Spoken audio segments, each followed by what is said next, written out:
اللهم إنا نعوذ بك من زوال نعمتك وتحول عافيتك وفجاءة نقمتك وجميع سخطك.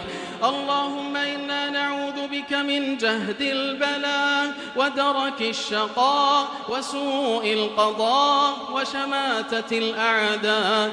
اللهم يا مصرف القلوب اصرف قلوبنا إلى طاعتك برحمتك يا أرحم الراحمين. اللهم أعز الإسلام والمسلمين وأذل الشرك والمشركين واحم حوزة الدين واجعل هذا البلد آمنا مطمئنا رخاء وسائر بلاد المسلمين. اللهم كن لإخواننا المستضعفين من المؤمنين والمسلمين في كل مكان.